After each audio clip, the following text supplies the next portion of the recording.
This week, we take you on a tour of the USS Midway. It's a retired aircraft carrier that served the U.S. Navy for 47 years, from 1945 to 1992.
Walking up to go get some tickets here.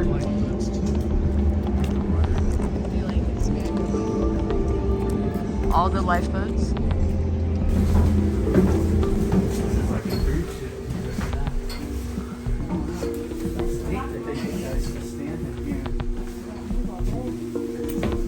Yeah, this has a lot more space than the sub.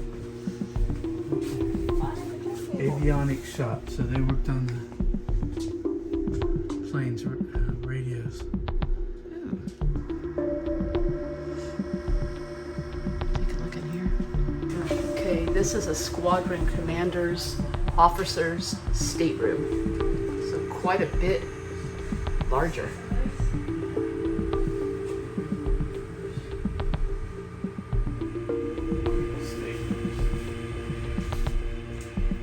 Okay, so these guys had rooms to themselves.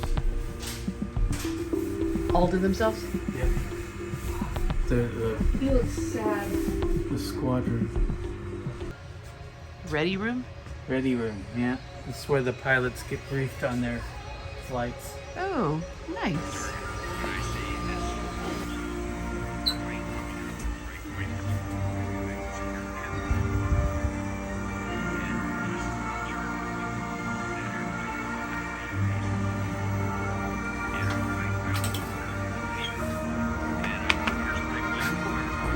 At least they kind of left the last remnants of 91 up if it was decommissioned in 92, right? Yeah.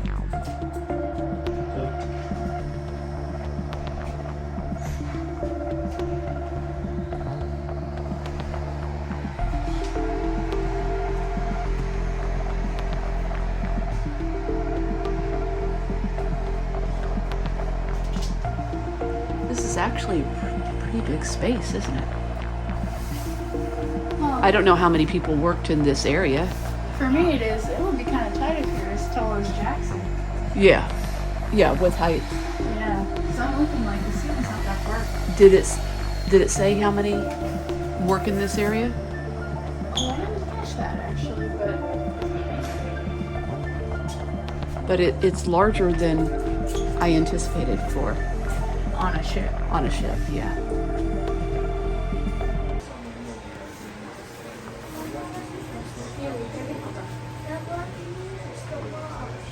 The squadron duty officer at the communication console.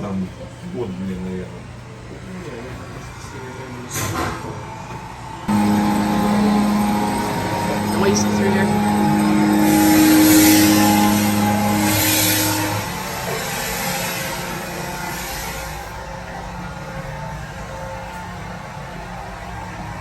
What did Dad say that was for? The trap?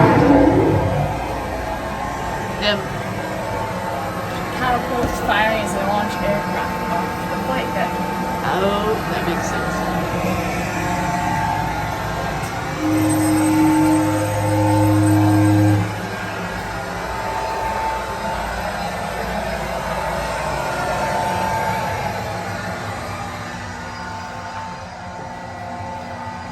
The Midway's Combat Information Center.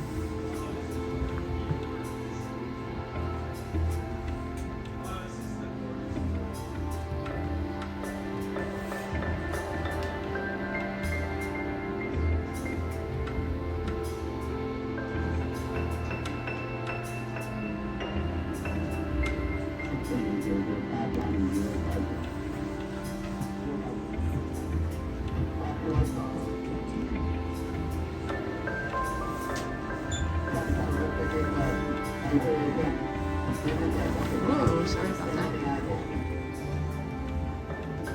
So this is all a display of during Desert Storm in 1991. First 4 days.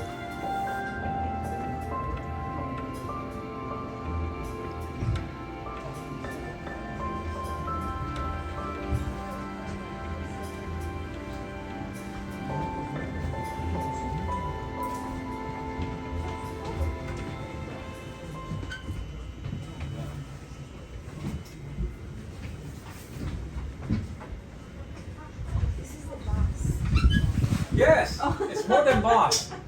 Yeah. Actually, it's like an air boss, isn't it?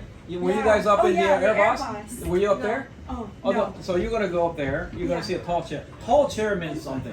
Taller the chair, more important they are. Yeah, And that's a looks tall like it. chair, okay? Yeah. Why? This is a TAO, Tactical Action Officer. So whoever sits there is in charge of defending the aircraft carrier. That's a heavy responsibility. Wow. So you can jump up there and take some photographs. Wow. Jump up there. Yeah. Sorry. That's These are wildcats. Wildcats. Anchor chain operations of where they raise them. The anchors are 20 tons. Jeez.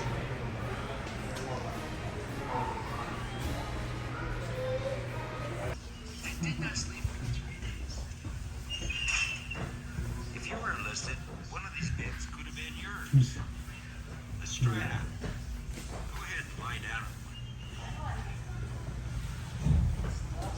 Hey, huh? Bet Bob Sullivan slipped off. All right, Captain. You're it. Tag, you're it. Crawl in. Carrying in a gang of brothers. We got to know each other too well. Continue listening to your audio tour while you crawl in. Not too bad? I'm gonna give it a try. I wonder what era the prices are from. Well, Does it say what? Based on the VHS in the background, we're talking late 80s, probably early 90s. Oh, there's Chips Ahoy and Planters. Yeah, this is early hot 90s. shots. Oh, and the videos in the back? Yeah. Yeah. I don't remember those prices being that cheap in the 80s, but probably was. You don't charge.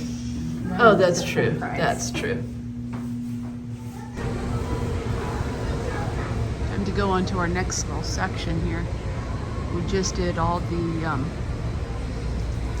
bunks and operations from down below. Now we're going to take a look at some of the aircraft up top.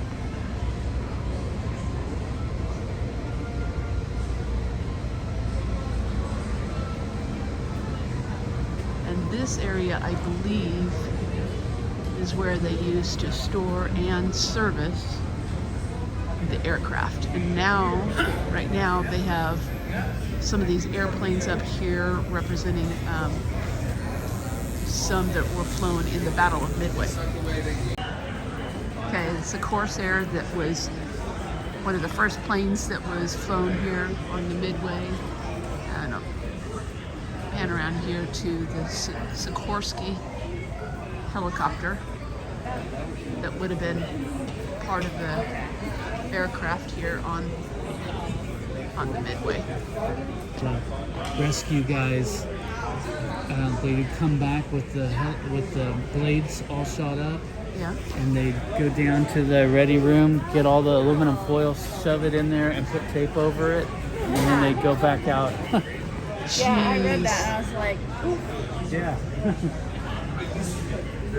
Okay. George H.W. Bush joined the Navy on his 18th birthday, 1 week after the Battle of Midway. Later that year became the youngest naval aviator World War II.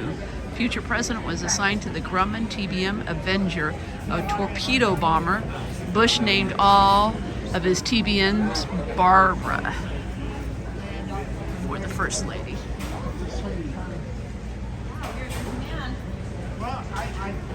Retiring was a good part. Nothing to do, then I was planning to bring back. Oh, wait a minute, I didn't write a book about it. Yeah. So I started that. We got the famous statue.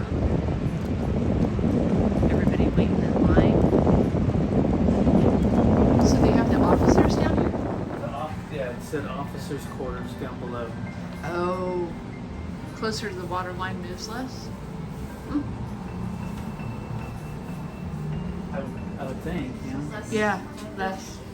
Yeah, Quiet too. that's very true.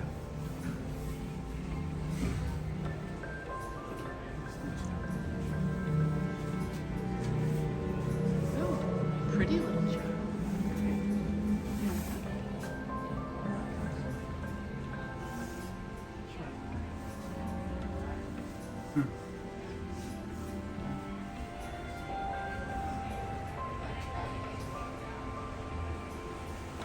Oh, there you go, officer's country. That's what it said back there too. Can we walk it in? Yep. Sometimes it feels like I don't know where.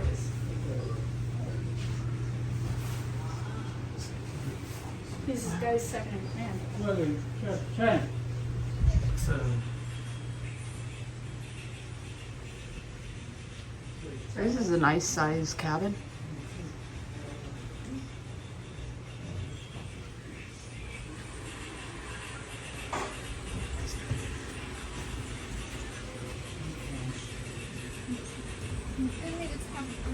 just remember.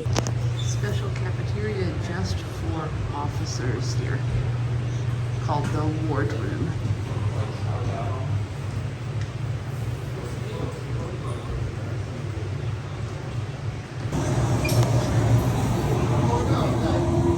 Some big washing machines, dryers and whatnot.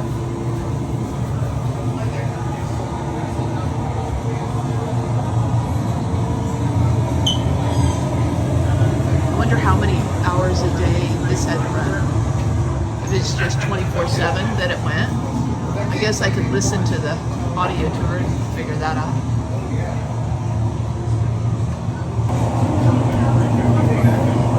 Okay, look at this though, how they ironed it.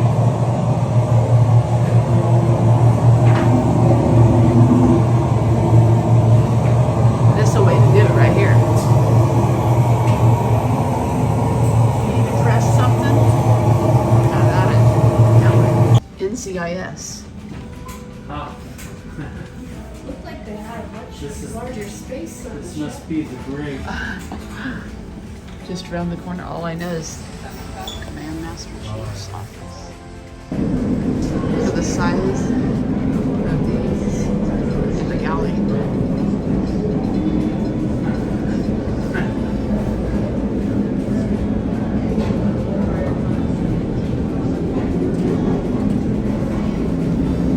Can you imagine being down in here for weeks and weeks and never knowing? What's that? Reese Foods. Oh, They did used to have those.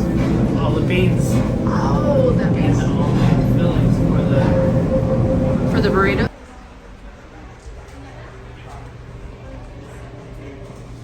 Weapons elevator shaft.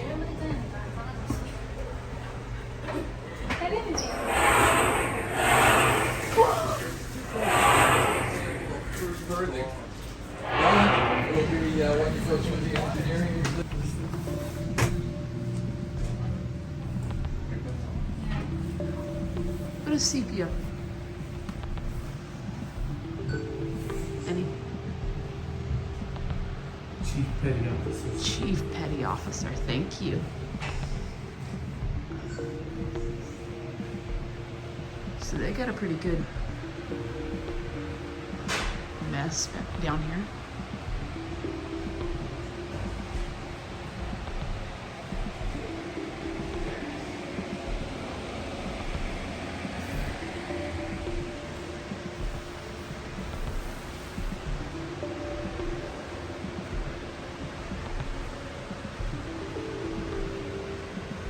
Better than chipped beef.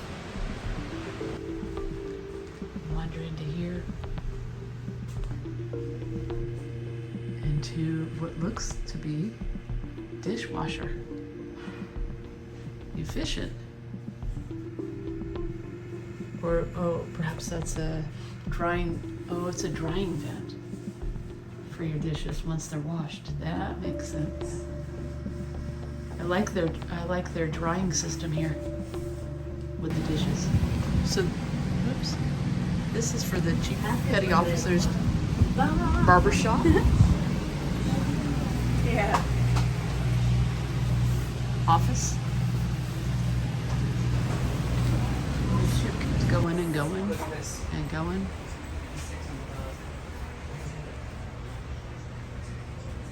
We're in the engineering room now.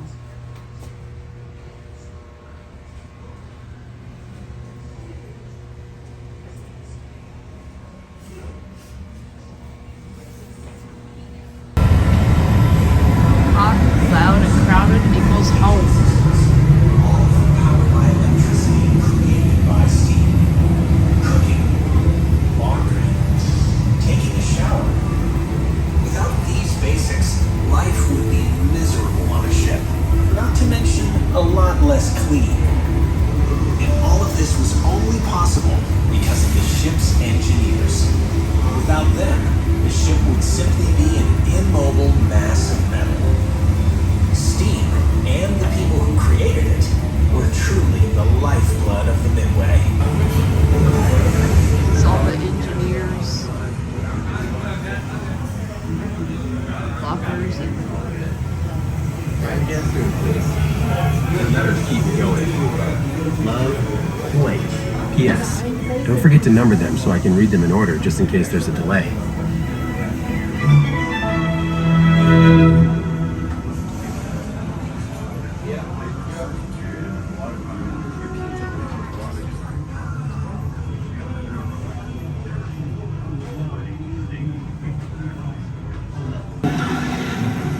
Mainly what I remember is your eyes hurt as soon as you got up and saw daylight. Sometimes you do 3 weeks or longer without coming up to see daylight. If you were out to sea for more than 90 days, we did have a big steel beach picnic. Basically, someone came and relieved you for about an hour.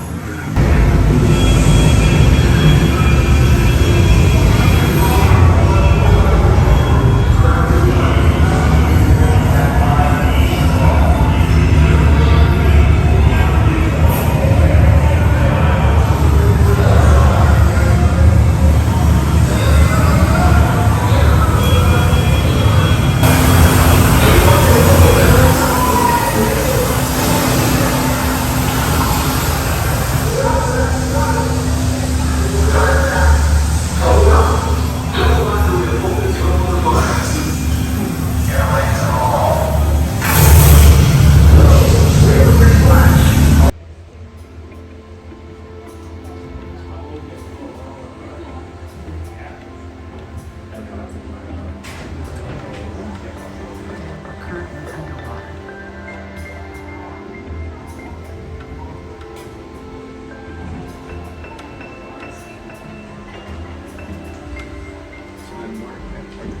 Okay, so this is a condenser here. And you have condensate pumps down below. The condensate pumps. The pump at your main feed is the pumps and pump at your feed pumps. Condensate pumps are pumped out of the lake. It's like a little reservoir. What's 2I? -2 on the DFT. -2 on the DFT. BT low level, stop the ESP. Stop the ESP, BT low level. BT upper level, report DFT water level. +1, I.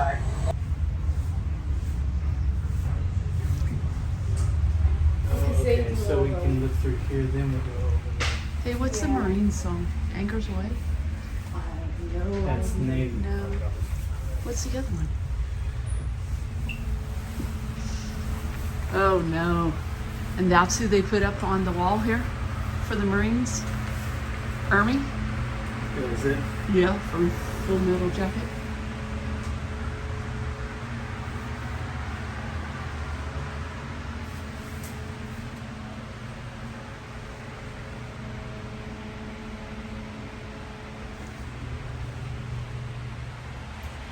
Oh. Kind of spacious, huh?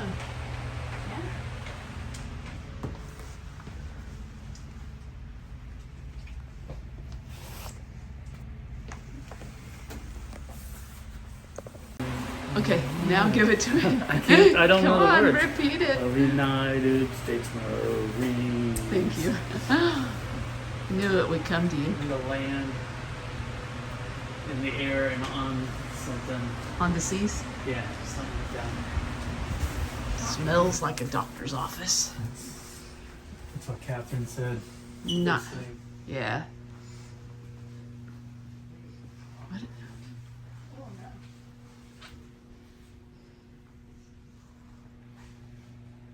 So it says it still smells like a hospital down here. So this isn't something they're putting in. It just still smells like it did. Uh-huh. Oh, jeez. Yeah.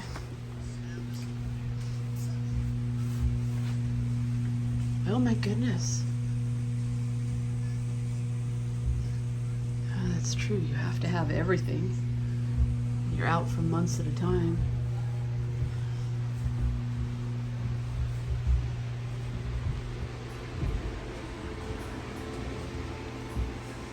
Wow.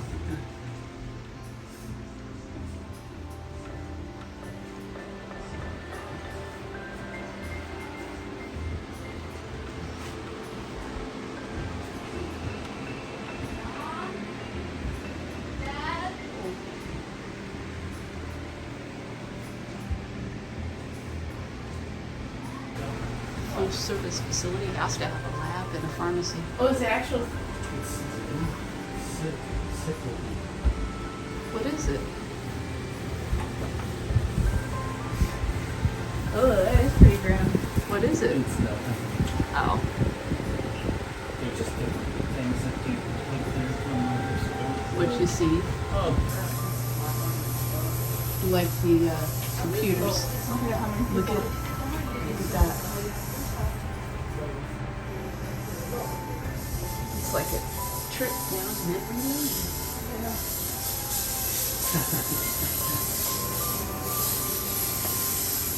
What's that? Not brush your teeth. Do so now.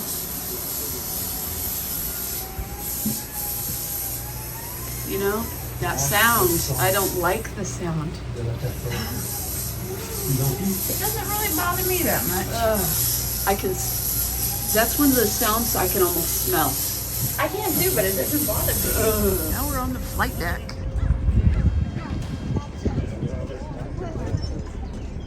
First look. Little Phil, cowboy.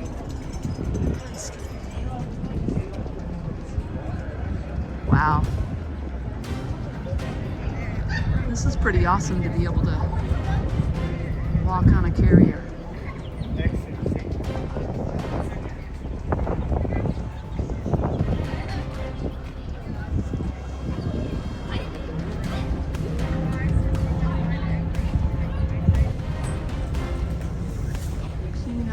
Panther fighter.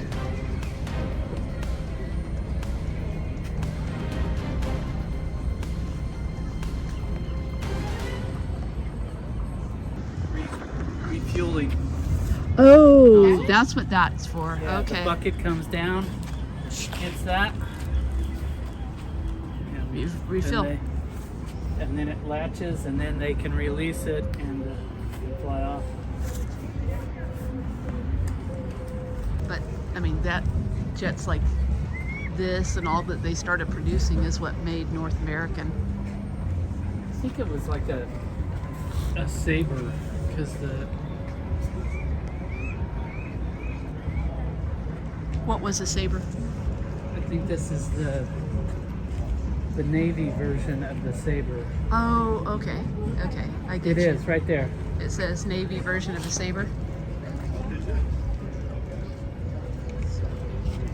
Being an officer, this is where he talked to the pilots coming in, Right here on and these. he'd either wave them off or they did whatever he.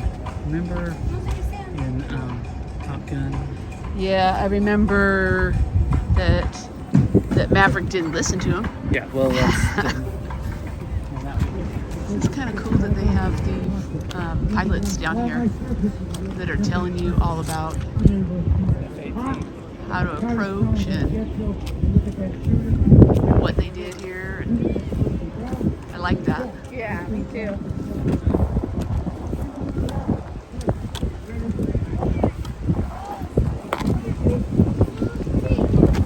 Look out on the bay.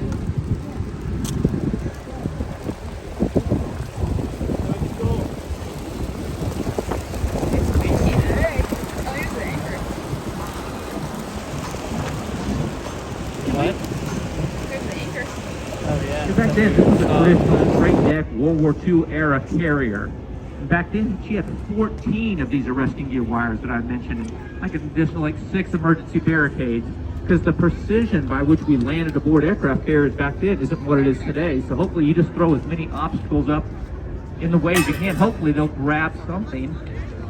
Unfortunately, if you did miss one of those wires, all the aircraft that were parked up on the bow that weren't airborne, you would plow into those things. That's not the safest way of doing business. So now let's jump forward a little bit. Actually, in the early 50s, we introduced the first angled flight deck. And you're sitting right here, there's the back of the ship, front of the ship. You're sitting right here. So now the idea is if you come down and you miss the wires and there are aircraft parked up on the bow getting ready to get launched, you'll just do a touch and go up the angle, come around, try it again, and you won't run into these folks.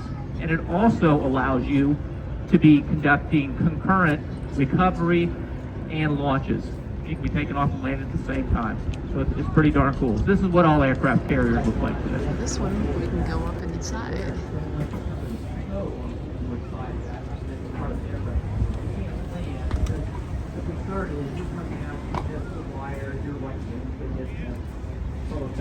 Chances are you frequently see the side picture when you're on final. You're coming down, they're just getting the guy out of the way. They're putting it back, get out of the way.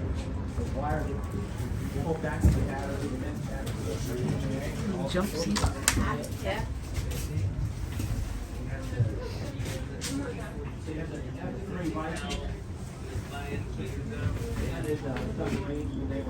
I want to take a look at the front.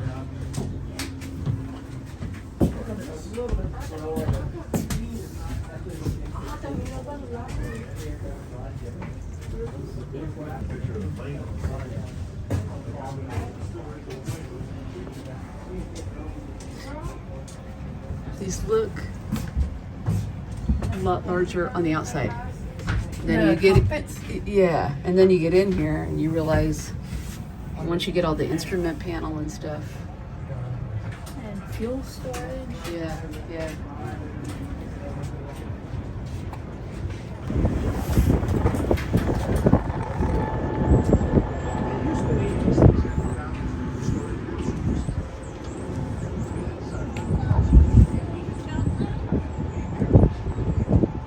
This area is akin to the control tower at an airport with two big differences.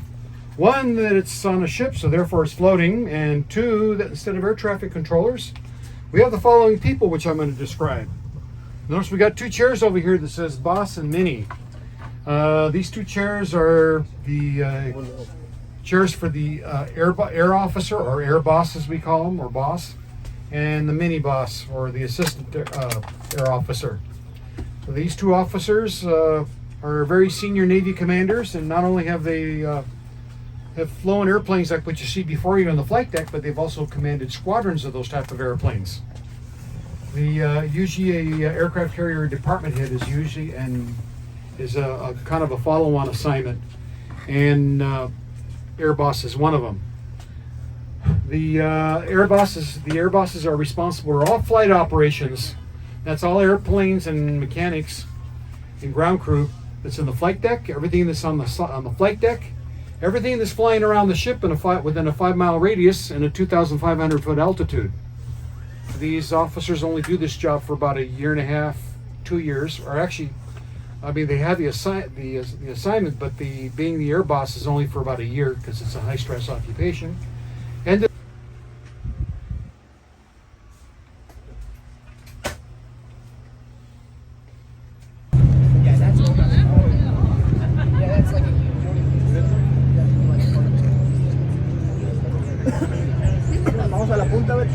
Want to know who's going to be Maverick and who's going to be Goose.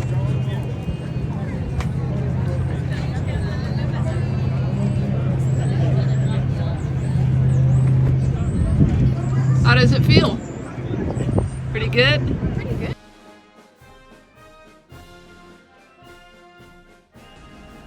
Well, that's going to do it for us.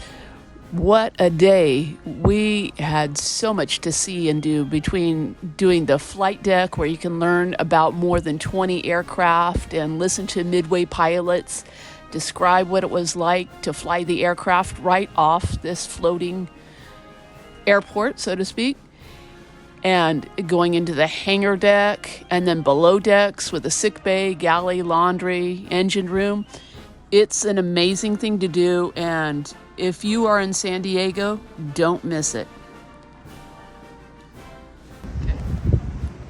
The sleazy bar scene was filmed there in 1985. Sleazy bar scene? That's exactly what the That's what sign it says. Sleazy. Which one was the sleazy one? Sleazy is the sleazy.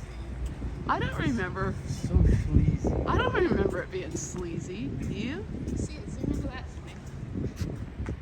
I see it. Where he followed her into the bathroom. Oh, that. I do remember him following her in the bathroom. I just remember Goose playing on the piano, but I don't know if that was here too. Show me the way to go home to his wife? I think that was. Okay, that makes sense. The things you happen upon